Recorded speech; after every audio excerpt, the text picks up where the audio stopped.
normally do these things fairly informally, I think. So I know it's a hugely formal setting with everyone around a big table and stuff, and you've got your notepads out. I think you normally do questions as we go along, Ravi, is that? Yeah, so great, jump in with your questions if you have any.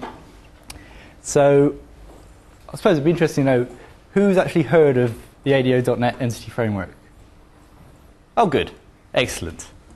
So that's good. Right, so that's what I'm going to be talking about. So first of all, I'm going to look at sort of why use the Entity Framework? Are there other options? Why is the Entity Framework better, worse? What's its purpose?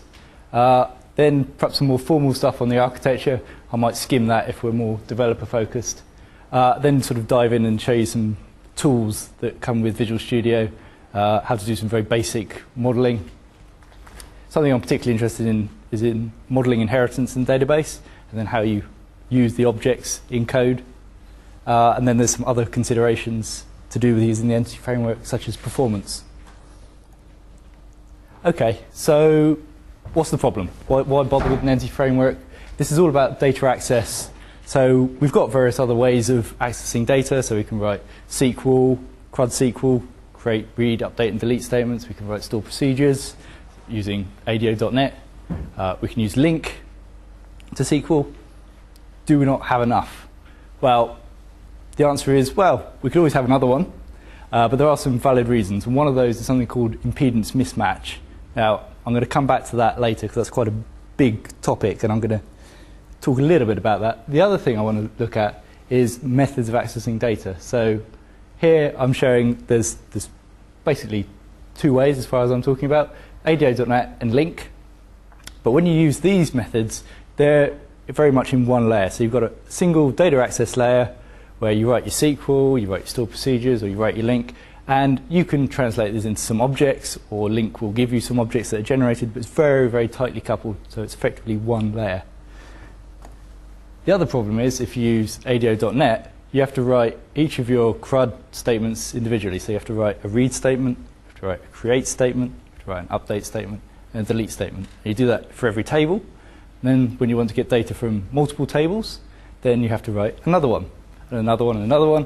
And if you're dealing with 20 tables, that can get a lot of code that you have to write. And there are ways of generating that code, but there are other options. One of probably the biggest point of using the Entity Framework is something called impedance mismatch. Now, that's a very big term, and very briefly, it's about trying to use object-oriented concepts when you're programming, but using a relational database to store your data. Now, relational databases don't know about things like inheritance. But object orientation is all about inheritance. So how do these two worlds work together? Well, the problem is they don't very well. And there are ways around it. And the Entity Framework is one of the ways to deal with that. So, bit of theory first of all. So if we think about the model that I've just shown with one big layer that deals with all your data access, this is the way the ADO.NET Entity Framework deals with data access. So you have your database at the bottom, a logical layer, which is a representation of each of your tables in the database, or each of the views in the database. So I'm just going to worry about tables. And these are all stored in files using particular definition languages, and I'll show you some of those files in a minute when I come on to the demo. Now, one of the other parts of the model is the conceptual layer, and this is where your entities are. So these are the classes that you're going to be dealing with when you're programming. And I'll just skip on to the last slide because it's probably the most interesting part, the mapping layer. Now, here I've just shown a single mapping, one table to one class, and this is what you get with things like link. Or if you write an ADO.NET query and you create your own object and you map the result to that. What you can do with this mapping layer is map one table to multiple objects, or multiple objects to one table, and effectively you have a lot more flexibility how you do this. Now, it's not unlimited, of course, because you're still working with the constraints of your data model, but it gives you a lot more flexibility. This is just a bit of mapping. I'm not going to talk about that. And then what you'd ideally do is add another layer on top of your conceptual model. So these are the entities that are effectively generated for you, and write your business logic. And I've got some code which sort of abides by those rules. So this is where I would jump into a demo. Unless anyone wanted to ask me a bit about the theory. I'm feeling this is not a particularly theoretical audience, so no. So let's look at a demo. So let's start with some SQL. I don't think I've executed this SQL yet, so this is all hopefully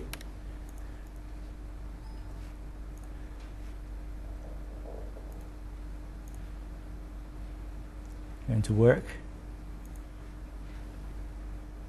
Blame Ray's laptop for being a little bit slow. Okay, so I've built a nice and simple data model which has two tables in it. Nothing particularly complicated here, and I just wanted to start off with something simple. So I have an employee, and every employee has to have a job, which is fair enough. Let's get rid of that. So if I jump into Visual Studio, so I'm just going to delete this old ADO.NET Entity Framework class. I'm going to have to delete this connection string as well from the config file. I'll show you that in a minute when it adds it back in. So what you do is you go to Add New Item. When you've installed all the bits, and what I'm using here is the beta 3 of the Entity Framework, and it's actually got the CTP2 tools, which is slightly confusing. There is a later version of the Entity Framework that comes with the beta 1 of SP1 for Visual Studio 2008, is that right? Yeah, someone. Yes, SP1 3.5. That's it. But that doesn't play very nicely with Silverlight, so choice is yours if you want to go and install it. So I can either create an empty model or I can generate it from the database. So of course I'm going to generate it from the database because I'm lazy. Excellent. So that's showing one of the slight bugs because it's a beta there. Sometimes the wizard dies. Right. So here it's going to give me a choice of what do I want to add in. So I'm just going to add in everything. I'm not going to add in the sys diagrams table because that would be a bit strange. So, right. So what it's done there, and I've got an exact representation effectively of what I had in my database. Nothing hugely exciting there. But what I can now do is I can actually, oh, I made that a little bit too big, haven't I? So what I can now do is actually write link type syntax against my objects. And there's some interesting syntax you get with the Entity Framework. So when I want to create an object, it's got this create employee static method. And here you have to pass in each of the mandatory fields. And just have a look at the intelligence. One of the interesting things is you actually have to pass in the primary key, but I've actually specified in the database that that is an identity column. So the Entity Framework hasn't quite figured out that I don't need to provide that, so I've just passed it as -1. And you can do the same thing with the job role. And then for my employee, I can associate my job role object, and then I have to use this syntax here to add my employee into the entity object, and then I'll just save changes. So hopefully, very simple demo.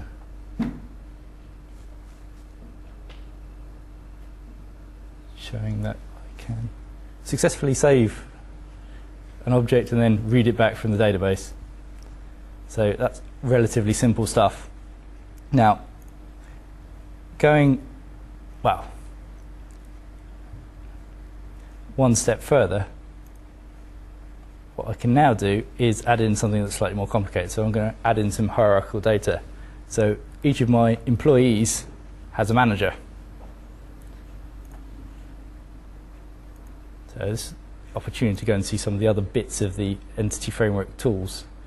So here I've got a browser which shows me all my entities and all my tables.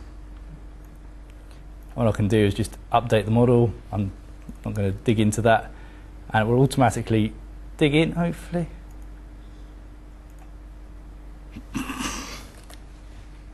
Cool. And it's not picked up my new object. Beta tools are great.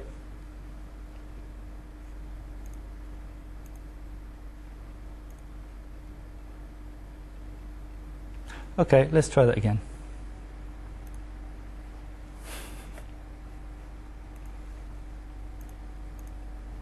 Oh, it's got the manager ID there, but for some reason it's not updated my entity, which is interesting because it shows the disconnection between the conceptual layer and the logical layer. What it's supposed to do is actually update my entities which are on my diagram. Let's try that one more time, otherwise I'll delete it and start again. Sorry? Okay. This worked perfectly when I demoed it to myself. Sorry? I thought it had manager ID on the bottom. Oh, did it? Let's do it again.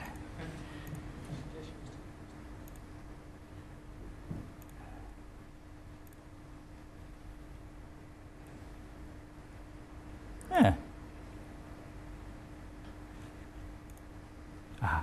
I forgot to add the constraint. It's my own fault. Okay, so I've actually added the column, but I forgot to add the constraint. So the entity framework's actually quite rightly actually put it in as a property. If I try that again.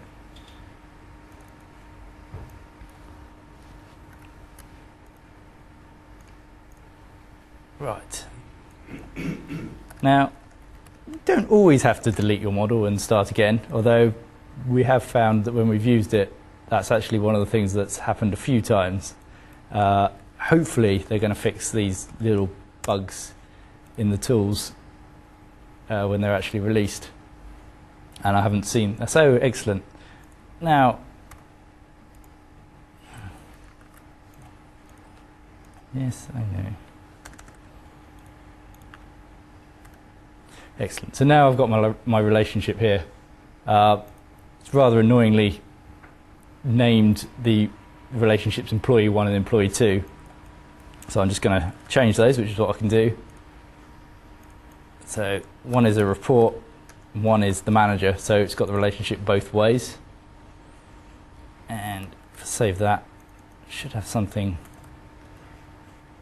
in another demo here. Is that code a little bit too big?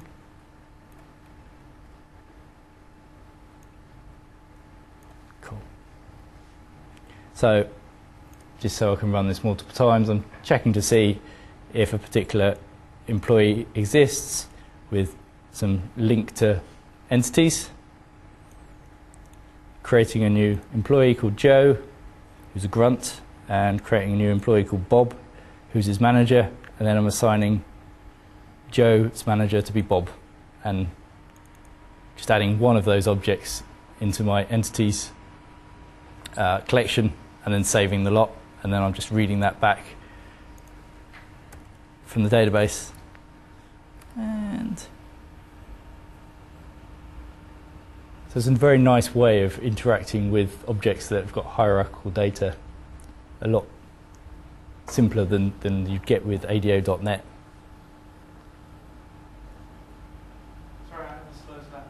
You do seem to have a very slow laptop.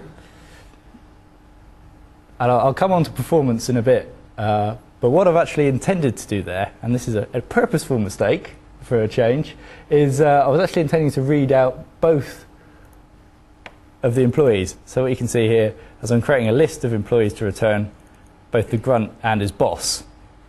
But I commented out this line of code, which is one of the slightly annoying things with the entity framework, is that ran perfectly. I didn't get any null reference exceptions, but in fact this manager object is actually null, because before I can use it I actually have to call manager reference.load. So that's something they don't seem to be particularly keen to remove from the entity framework. It's something that I've seen a lot of people complaining about, and it's something that you can trip up on very easily. There is another way of getting this data out without calling load, and that is to write something like this, which is link to entities. So like link to SQL, so they've just banged on link to entities. So I'm just getting where the employee name is Joe, and I'm determining which columns I want to return. So here, even though I'm doing employee.manager, because that's executing on the database, it will actually populate it. So I've got Joe and Bob returned there. So it's sort of one of the sort of gotchas with entities. Excellent. Note to self, show profiler. I'll show you profiler in a bit to show you what it's actually doing behind the scenes. Okay, so back to a tiny bit of theory, just one slide. So this is the way the entity framework is actually built. So it actually sits on top of the ADO.NET 2.0 data providers, so you can actually effectively write link to entity to any particular database. They've written the SQL Server provider. I don't think they've actually yet got Oracle working, but I'm sure that's just a matter of time. On top of that, they've got something called Entity SQL or eSQL, and you can actually write queries directly in eSQL if you want to. I've yet to see a particularly good reason for doing this. It's more performant because you don't go through this top layer, which is the entities object layer, which are the objects that I was dealing with, so my employee object, my job role object. But if you're writing entity SQL, then you might as well just write SQL, and then you're going directly into the bottom layer. And effectively in this architecture on top, so a fourth level or fifth level if you count the database, you can write link to entities. So you can start to see this is a very layered way of accessing your data, and that has various pros and cons, and hopefully I'm going to have time to come on to that at the end. Right. One of the things I didn't show, but hopefully I can show now, is that if I go back up a few,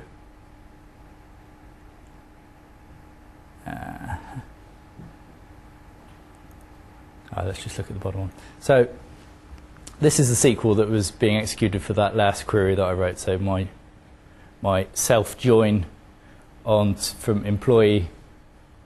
No one can actually read that, can they? So basically, this is a self join from the employee table back onto the employee table, so that I get both the employee and their manager. So this SQL is being generated on the fly. It is possible to actually use stored procedures with the entity framework. So in order to demonstrate that, I can show you another window, which is this mapping window. So by default, when you reverse engineer a database, it creates the entities for you, and it creates the mappings between each of the properties on your entity and each of the values in the database. Now, there is probably a fairly good reason to keep most of your entity properties matching the names of columns in the database. But if you've got an old database that's got strange naming conventions, or your database naming conventions just don't match your C# naming conventions, you can change these. So, no, I'm not going to deviate. So you can change the names of properties on your entity. As long as you map those to the appropriate property in the database, everything's fine. We'll see what happens in the next demo after I've done that. The other part of this window is you can actually associate what it calls functions, which are effectively stored procedures, to each of the insert, update, and delete statements. So I'm just going to nip through this quickly, and then I'll go back and tell you what the point of it all was.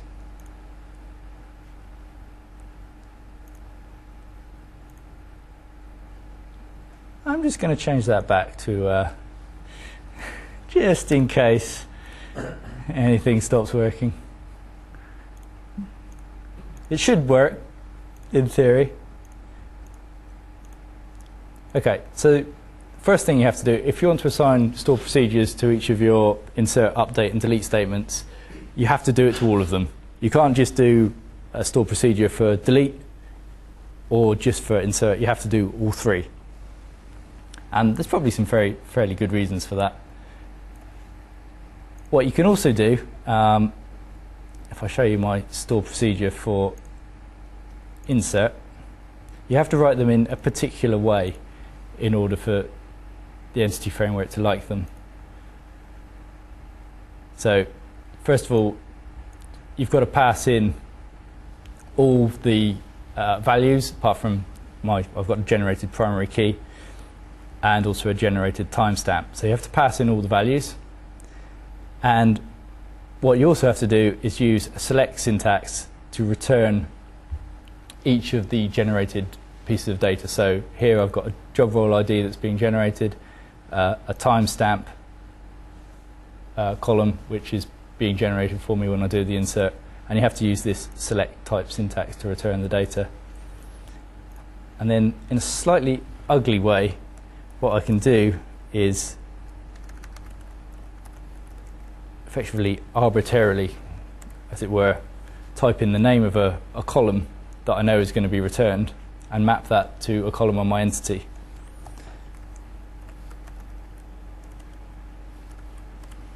So that's done. So my insert statement will now work. My update is a little bit simpler. I map each of my columns. What I can actually do, and the whole point of having this timestamp column in here, is to actually detect duplicates, detect concurrency. So, well, yeah, let's tick it on. And the delete, well, it just needs the primary key in order to do the deletion. So, if I go and look at my demo 3, so maybe I'll go back actually and just unmap each of those and actually show you what happens. So the delete, that's probably worth showing. The way of deleting these is slightly odd. You have to effectively pick it from a drop-down list. So in my demo 3, what I was going to show was, first of all, I'm just going to select back a particular job role based on its ID that I populated earlier. Oh, sorry, select one back and set the obsolete date. So hopefully, if I run that, probably should run these in batches. Right, so I'll set the obsolete date to yesterday.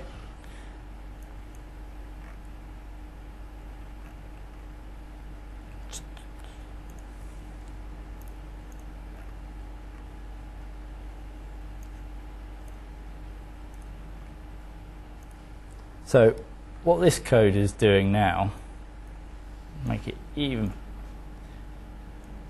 Should I reduce the font a bit, or is everyone? Right. So what I'm doing here is actually opening two connections effectively to the database. So in the first connection, I'm setting the obsolete date to tomorrow. And then before I've actually saved that change, because the save is down here, I actually get the same job role again and set the obsolete date to null. And then after I've done that, I save the changes and display them back. So if I run that, what you can see is actually it's set the date to tomorrow. Now, it shouldn't really have done that, because I was actually dealing with both. So both of those bits of code have executed.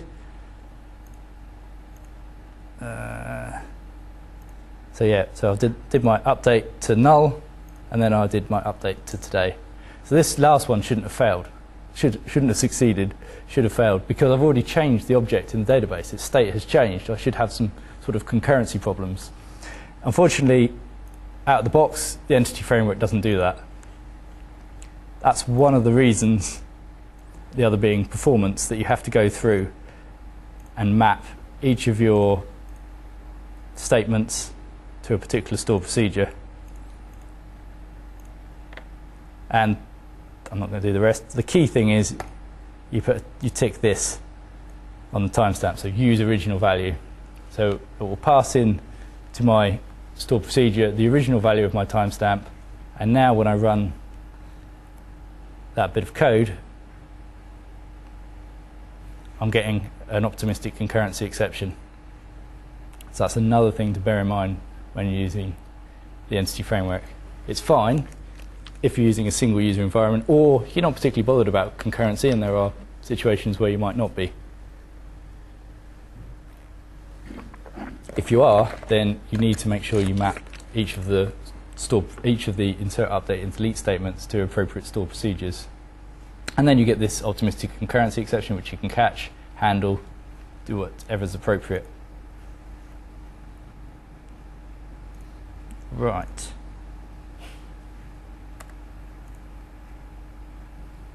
Excellent. Ah, yes. So, hopefully getting a little bit more interesting data modeling now. Want to look at many-to-many relationships. Now,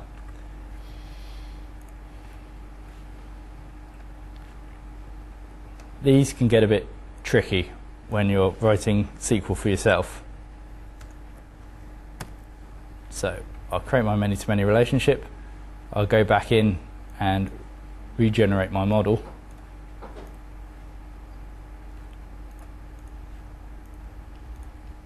Now, generally, when you come into this view, you need to be quite careful about what you select. You don't want to just bung in all the tables and stored procedures generally, because you end up getting some things that you really didn't intend, like this one, the sys diagrams, but you can just delete it out. So what the entity framework's done,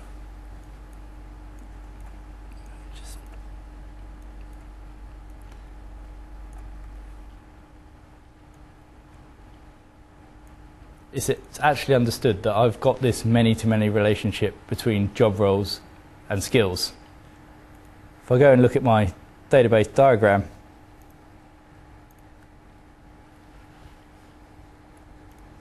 that's just adding job role.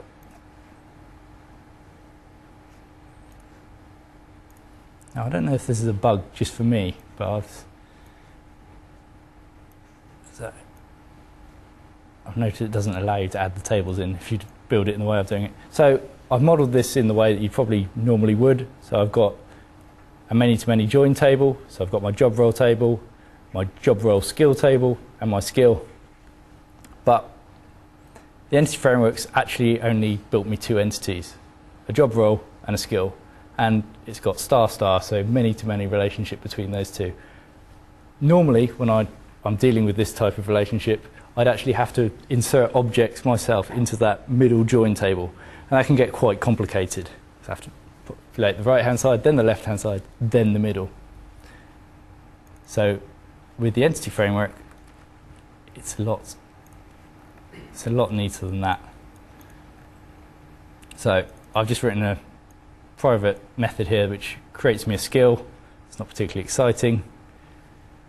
And then what I can do is I can get a particular job role back, and all I have to do is skill.add, and I can pass it in a particular skill. So I just add as many skills to the skill collection as I like, get another job role back, add some skills, and save changes. Simple as that. If you're interested, what I've done in my create method down here is effectively I'm just using this create skill method to create a number of skills based on a name that I've passed in. And then what I've had to do is I've had to detach this entity, this particular object, from my entities collection so that I can then reattach it to another instance of that entities collection that I'm using later. So, cross fingers through. Now, I did try and write some code to get this data out of the database, but that's actually still quite complicated, I found. But so to prove that it works, I'll just show you the data in that middle join table. So I should have 6 rows in here, 2 for my grunt, 4 for my manager, who's obviously more highly skilled. Okay, disagreement there. Cool. That was my sort of basic introduction to the entity framework. I was going to move on to something slightly more complex, unless anyone had any. Yes, Ray? Yes, I have a question. If you have an intermediate table, a joint table that might have a property on it, so a skill that was data sheet, something like that, is there a way to deal with that? It gives you some help, but you have to still create the object, which effectively represents that middle table. But then you can add it to a collection in the same. So it gives you a hand. But yeah, as I sort of said at the start, you are restricted by your data model. The entity framework, you can't just bung in any type of entities that don't match your data model. They have to bear some relation to your data model. But it does do helpful things such as dealing with hierarchical data, dealing with many-to-many relationships. Probably the biggest and best thing I think about the entity framework is modeling inheritance. And I mentioned right at the start about impedance mismatch and storing inheritance structures in the database. And this is an area I was interested in. There are a number of techniques, and I've listed them there, and I'm going to go through them hopefully not too quickly. Basically, databases aren't designed to store inheritance. They're not designed to store any other object-oriented concepts particularly, but inheritance in particular is something that people want to use in code, and want to be able to persist that data in a relational database. So this is from Martin Fowler's book. It's also on his website, so feel free to have a look. This is, again, a complete made-up, very, very simple inheritance model that I've got. So these are my entities. This is the data. These are the entities I want to deal with in code. Want to store them in a relational database. Not hugely fussed about how I do that, but I really want to store these in code. I really want to use these in code. So there are a number of ways of doing this. One is something called table per type. So this is probably the easiest one to understand conceptually because it's very, very close to inheritance. So you have one database table for each of your types. You create a foreign key constraint between each of those tables, and each of those tables has the primary key that you're interested in. So you end up with something like this if you look at it in SQL Server. The interesting thing about this is it's very denormalized. So here, the name column's only specified on the person table. It's not specified on the employee table or the broker table, but the entities that I'm dealing with in code inherit that particular property. So that's sort of interesting. Another way of storing hierarchical data in the database is just in a single table. So here I've got one table, happen to have called it person, doesn't particularly matter, and I put in every single one of the properties that appears on any one of my entities on that side. So it's got a job title, and it's got an address, and it's got a name.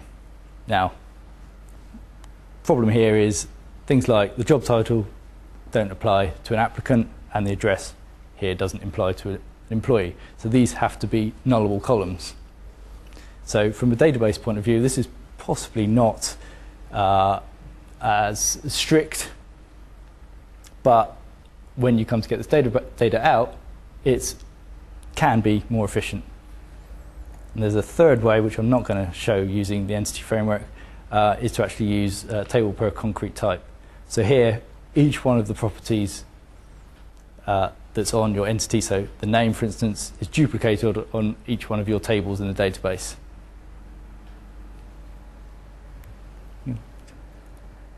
Cool. So a demo. So I've got a completely new project for inheritance because it's so exciting.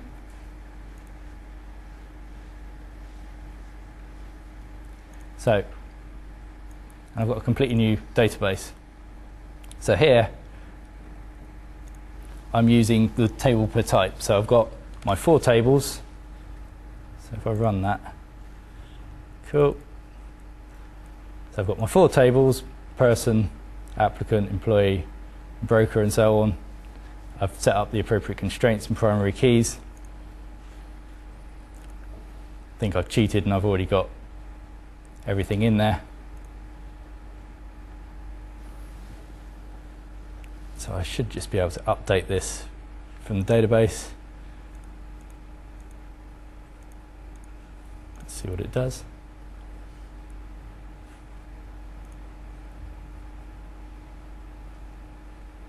Hey, oh, that's, yeah. I'm just going to do a little bit of rearranging because it's not always the most optimal layout.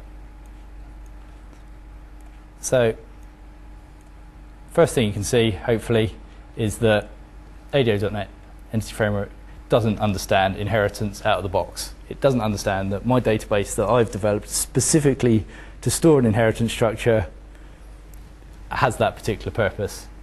But that's probably fair enough. It's actually just generating my entities directly as I have them in the database. So what I need to do is, for this particular relationship between person and applicant, since that should be a hierarchical relationship, inheritance relationship, first of all I have to delete this constraint.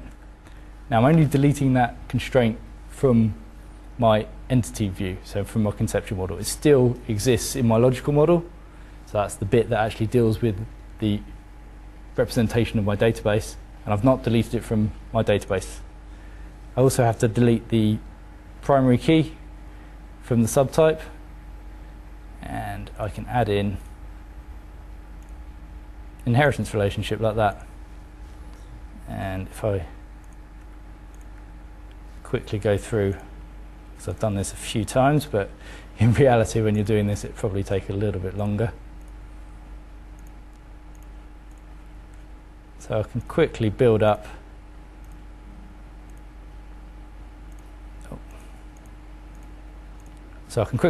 the entities to behave exactly how I want them to behave, and have my database store them exactly how I want to store them.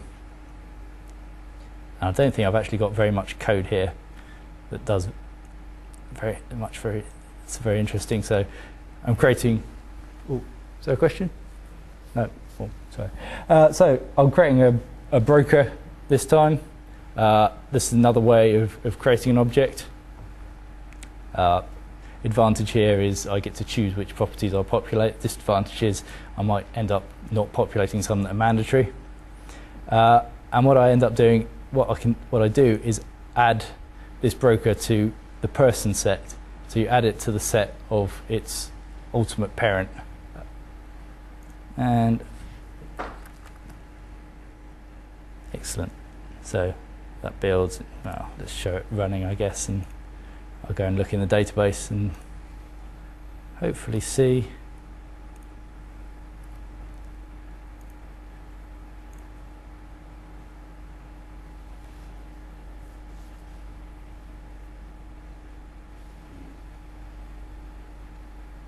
Ooh, excellent. Ah. Wow, that's cool. I haven't seen that error before, which is all the fun of the entity frameworks. It does throw up some interesting errors. Marcus, did you I think you associated inherit broker. No, you didn't compile. Oh, it does. It does compile with things that you expect it not to compile with. I defer all questions to do with the actual use of the entity framework to my colleague who's here, Satish, who will tell you all the actual workarounds in the UI and all the little foibles of the entity framework. Baby hands, Satish.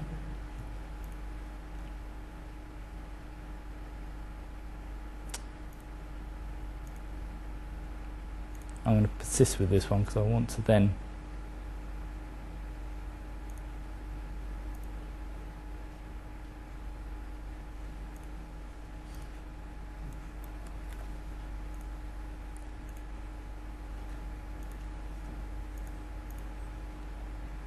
okay, well, I can see a little bit more of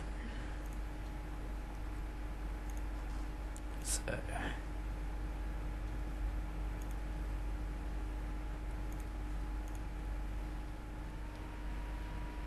phew.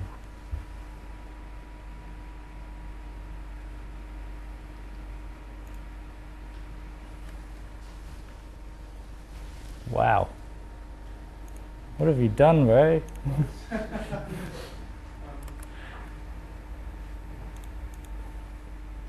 Ah. Cool. Since I've done that a few times, let me just drop into the configuration file and tell you what's actually going on in there.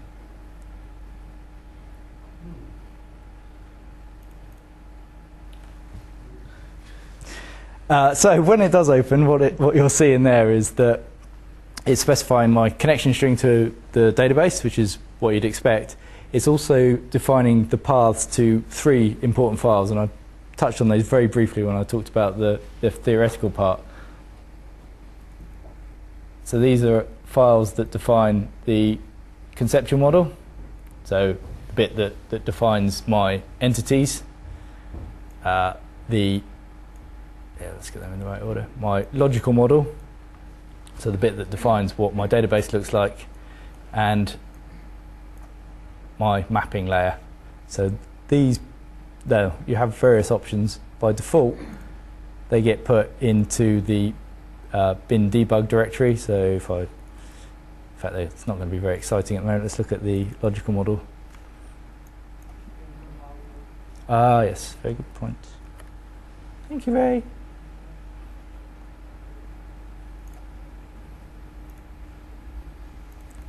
Cool. So even though I've got a compilation error, it still builds these files. So these you can, if you're very brave, actually build these yourself. And it certainly is documented that there are a number of features available within the XML representation that aren't yet available in the tools that are available in Visual Studio. So there are certainly possibilities of doing things directly in the XML that you can't do with the tools. If you're brave enough to do that, then well done. You also have an exact copy of those 3 files plus some designer notes, so positioning of your entities, which is actually stored in the EDMX file itself. So this is my conceptual stuff. This is all the designer bits at the top. Right. So. Quick question. Yeah, please. What's the extending those classes? Take it they're not partial classes. They are partial classes. That's You can add your own message. You can. One of the things I've always toyed with doing, but never actually found a good use for, is adding my own partial properties. So, which might be a composite of a number of other properties that are on there. So, where possibly you have to do something more complicated than you could do in a computed field in the database. Or you might want to create your own static methods for creating the objects that perhaps don't require you to provide a primary key field, which is an identity, so you effectively don't need to provide it.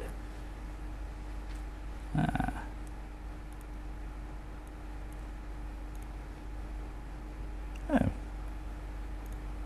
Well, today it's decided not to like me.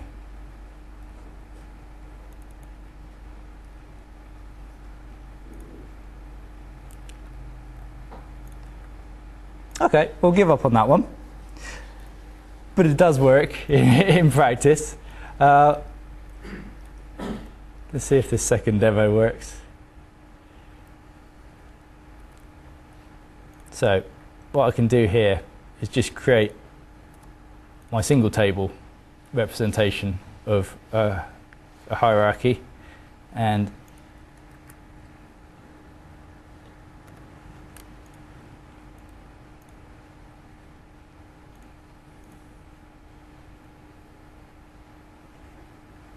so, because I've just reverse engineered it from the database, it's just put in the one type, so I can actually go in another way here and add in my own entities. So I can add an applicant, and I can say it's got a base type. And I think I said the applicant had an address. Cool. And I can add in my employee.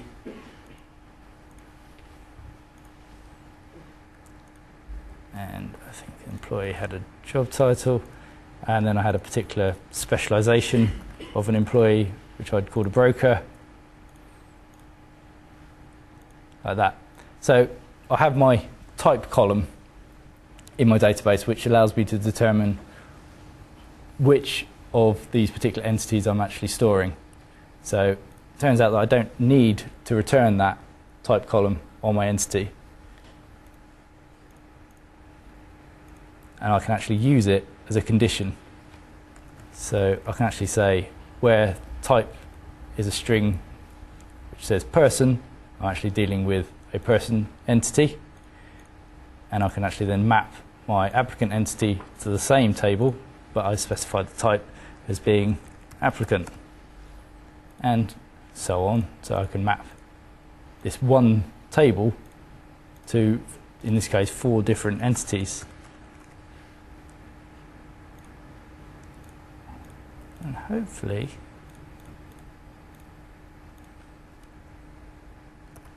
broker. Hey, it succeeded. So if I run that,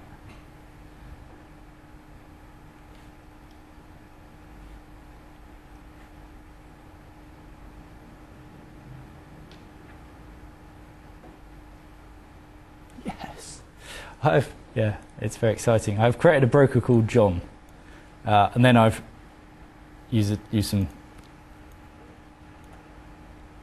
some link to entity to find the first broker that has the name John and return that and display it in a wonderful Windows form. So hopefully, SQL Profiler's died.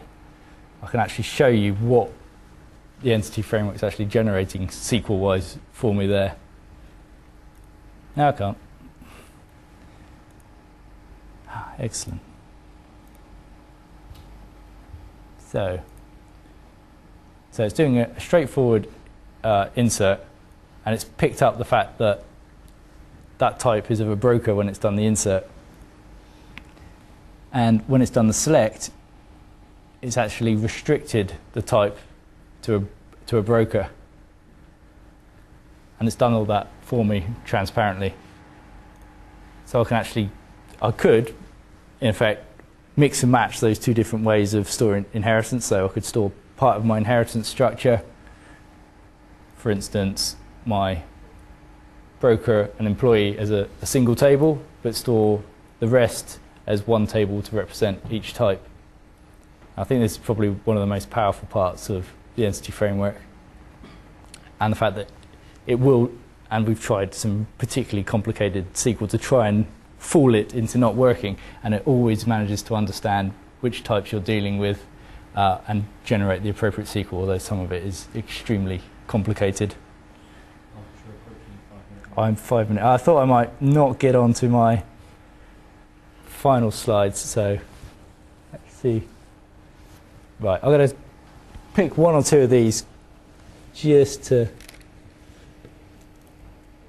Right, 5 minutes, okay. Can I have 10 minutes? Thank you. So there is a performance tax with using the entity framework. I showed you that quite detailed layering that the entity framework has.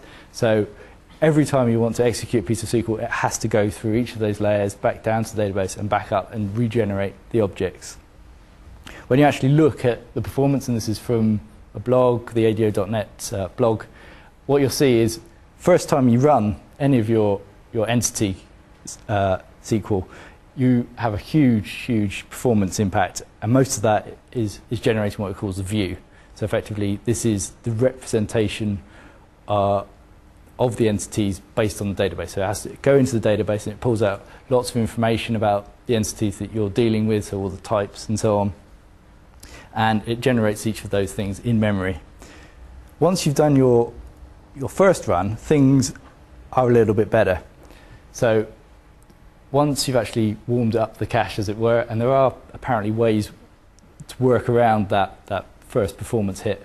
But once you've done that, most of the, 73% apparently in this particular scenario, was to do with actually the materialization. So effectively what that means is going from the top with your entities, going down into the database, running that query, and then coming all the way back up and translating your results back into your entities. Now, to some extent, no matter what you do, you're going to have to do that unless you're not dealing with entities, in which case, don't worry about the entity framework. 10%, the next biggest, or 9%, the next third biggest chunk, is actually to do with running the query itself. Again, completely arbitrary tests, but this is a sort of comparison between writing SQL using ADO.NET, so it's come out less than 0.5 of a millisecond, compared to using link to entities, which is what I've been using for a lot of that code, which is about 4 times slower, or using entity SQL, which is the middle layer that I talked about using, which is sort of a bit pointless, really, in my view, which is 3 times slower. So that's the entity SQL is just writing another type of SQL that Microsoft have invented. But it does conform to various international standards and so on. Oh, good. So, because I talk quite quickly, I've actually conformed to my 5 minutes. So, take-home messages, I think, is the entity framework gives you a separation between your database and your data access and the entities, the objects that you're dealing with in code. My biggest selling point for the entity framework is the fact that it supports different types of inheritance modeling. So you can store your inheritance structures in whichever particular way you think is best for your particular scenario, but you can always deal with those entities in the same way. And the last thing is you can actually do a reasonable amount of remodeling of your database whilst keeping your business logic the same, and even to some extent the entities that are generated the same. I think, am I spot on time? 3 minutes to spare. Oh no! 3 minutes of questions then. Quick question on paging. Sorry? How easy is it to support paging? Say you've got a grid, first, say 40 records and the next 40. Is that generate the right SQL for bringing that? So you can use the link syntax for paging, because you have a link layer on top of entities. So it's a teach question, actually, whether we've implemented that in practice, but I've not tested it. But oh no, saying that, yep, I have seen it tested and it does work. Makes me feel old. No, seriously, I remember this sort of stuff from the early 90s. Mm. Oh yeah.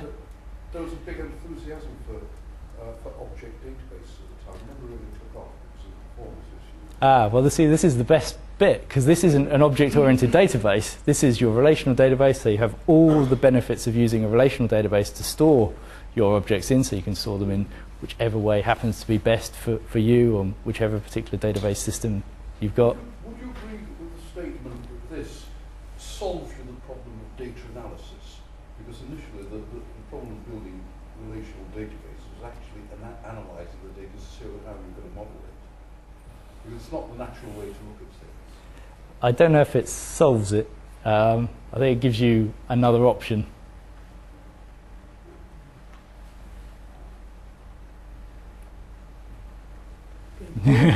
Talk about that one afterwards. How is this different from the other ORMs like Hibernate and PLBL? Honestly, I couldn't say. I've had conversations with people that have used them, and I think there's a lot of similarities in there. I think one of the things you get is link. So you have link to entities on top of it. So I guess that's one of the big advantages. To do with modelling inheritance, that's a very, very old pattern. When is the next one? When is the first official release of? Middle of the year. completely arbitrary, rough timescale that Microsoft give for these product releases. Yeah. Later middle of the year, end Q2. Is it part of the Visual Studio family or? It's the tools are going to be part of Visual Studio. It's coming with the, I think it's also in the Service Pack 1 of Visual Studio 2008. But this is part of .NET 3.5, although .NET 3.5 has actually been released. This bit sort of got delayed. I think there's a couple of other bits that have got delayed from the .NET 3.5 release, like the MVC, ASP.NET MVC framework. So this is sort of packaged in with those. So yes, get out there and play with it. Any plans for supporting reporting services, which would be a killer application? I've not. The problem at the moment is you've got your objects, which all work right for your programming, and then when you come to reports, it's using SQL again, isn't it? Yes, yeah, If that's they had support for interesting. reporting services, that would be very good. Any rumours on that? I've not read anything about that. That's very interesting. Yeah. I don't think they. Well, I guess they will have thought of. But the great thing is they all work in different teams, so. Right, guys. Well, I guess we can finish these. Pieces outside. Sorry, Mark. If you change your database from development to live, there is any chances that your mapping will break or not work?